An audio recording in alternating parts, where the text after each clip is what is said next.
welcome to our podcast Filmy65. So today we're going to be talking about a movie, Officer on Duty, so which is a Malayalam film that we watched very recently and have very few thoughts to talk about today. Yeah, well, but that's not all, right? Because we're gonna compare this action-packed Malayalam thriller to another Kannada mystery movie that we recently watched, which is called Rudra Garuda Purana, which also hit the theaters in January 2025. So, yeah, buckle up because we have exciting things your way. Right. So this Malayalam movie. So what are the initial information that we know of? So the movie revolves around this police officer who has recently returned to his job after a very heinous past, if you will.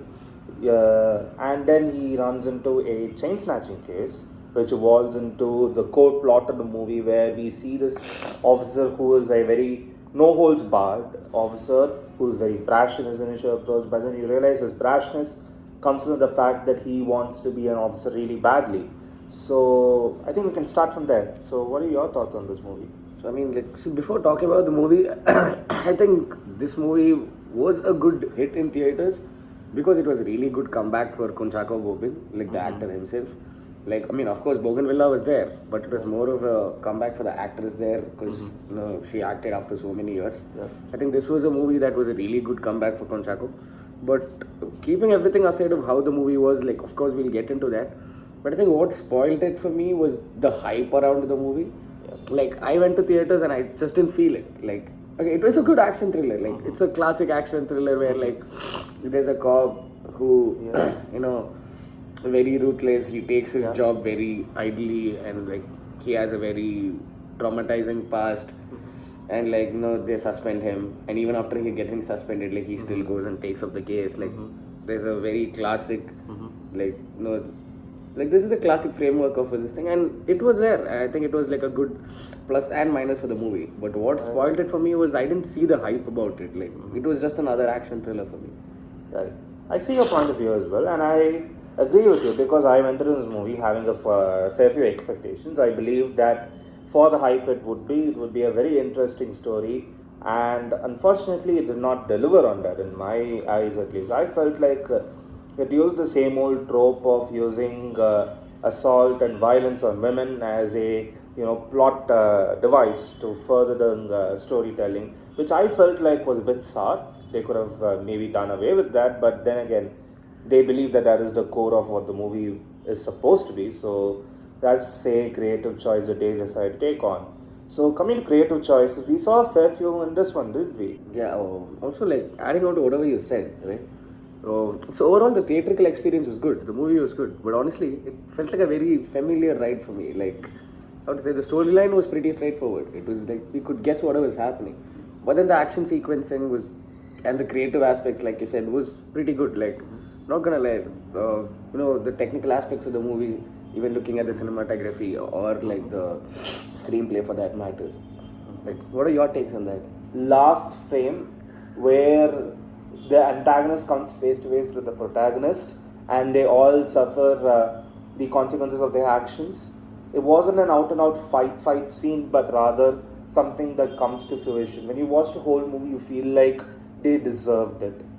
And that framing was something that stuck with me for a long time. So what are your thoughts on that? I think, yeah, absolutely. I think one good thing I really loved about the movie was how the cinematography was set.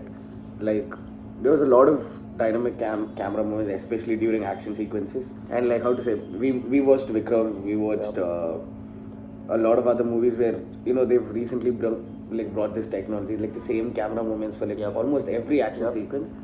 I think not doing that in this movie and using a lot of handheld shots is what made the difference, right? It like added a lot of it like added a sense of immediacy, like whenever there was an action sequence, and like the way the entire chasing sequence was shot, instead of like just cameras going like suddenly from here to there, like the proper conventional shooting. I think that's what made this film in terms of cinematography stand out than whatever we are seeing recently. Like, of course, it worked for that context, but I don't think it would have worked in this movie context, and I think they stuck to this, which is a really good idea. Right. Coming on to that for a second, so the technique you mentioned was actually called Moco bots.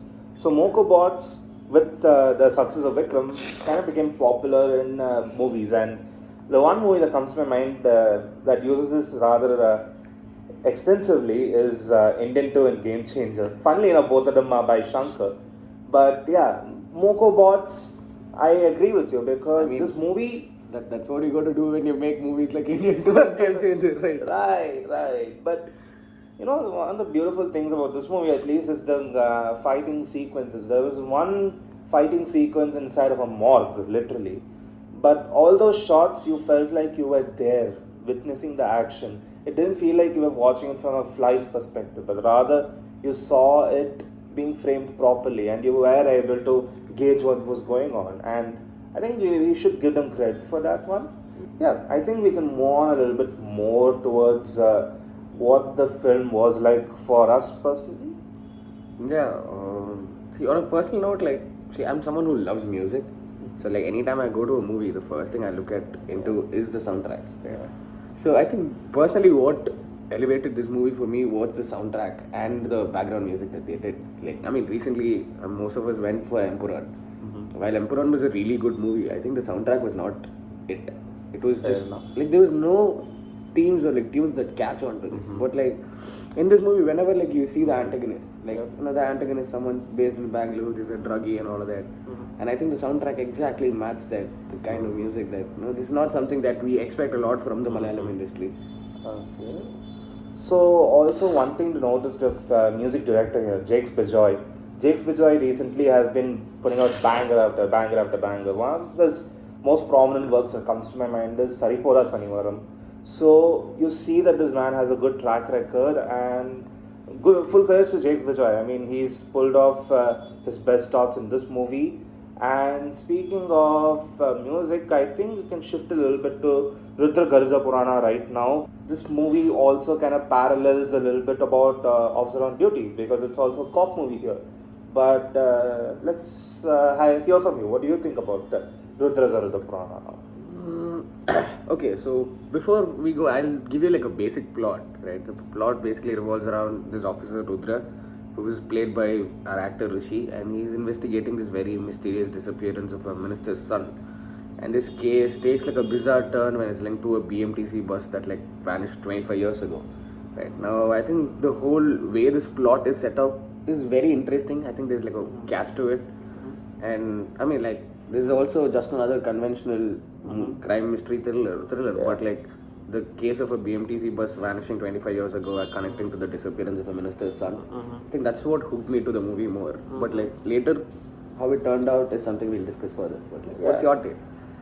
For me, I feel like this is an interesting concept because we've seen in real life incidents of planes disappearing out of nowhere. For example, the Malaysian Airlines flight. So watching things disappear is interesting, and also seeing how one disappearance that happened years ago is kind of linked to something disappearing today as well.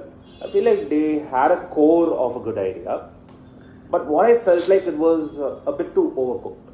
I felt like the movie could have been done a little bit better. The scripting could have certainly taken a long working, but for what it's worth, I feel like this is a good effort, a good germ of an idea, but it did not grow into something that we expected to. Like they had a good idea in mind and they nurtured it to the extent of like where they couldn't execute it properly. Right? Exactly. Right.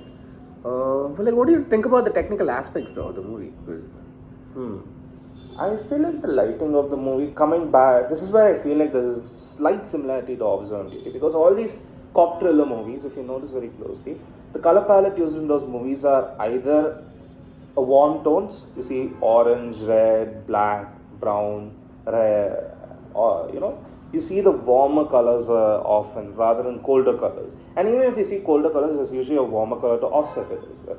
So the color palette in that sense was pretty brilliant. So that is what struck with me, and also the way they tried telling the story using cinematography as well. So I remember watching this movie, and at certain points I felt like it was a bit generic, but there were some shots that held me, and I felt happy watching that movie in a way. As I said, I feel like this is a core of a good movie, that the scripting and the plotline narration, especially the pacing of the narration, I think that led it down a long story.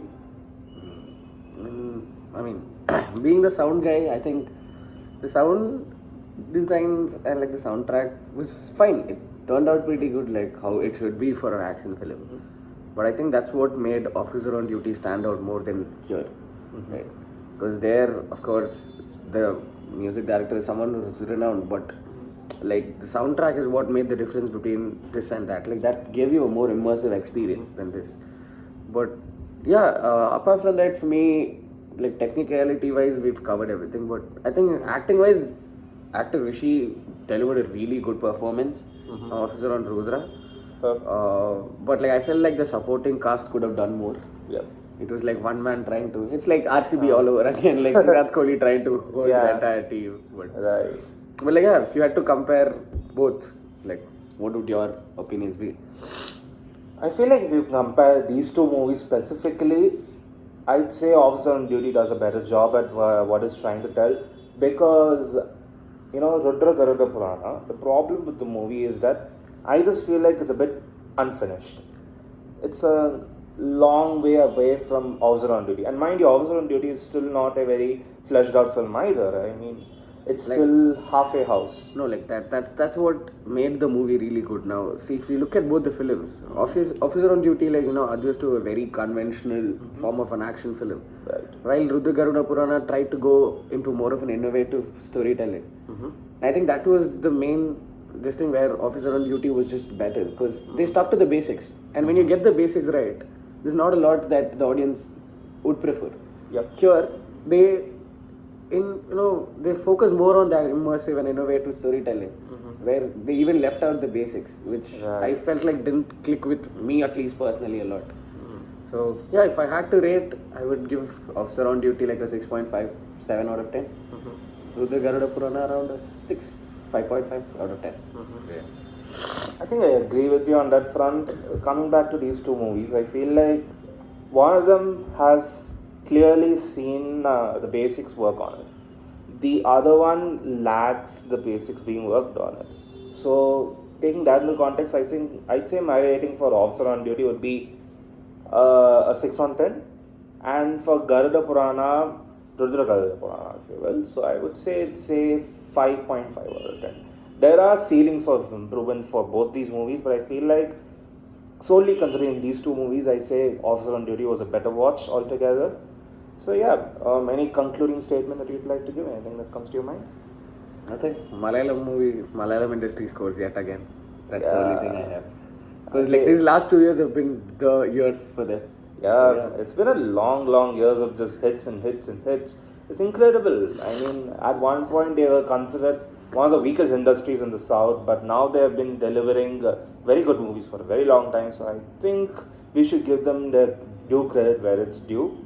So yeah, I think the only way from here is up for the Malayalam film industry. As for the Kannada film industry, it's a bit of a fledgling industry for now at least.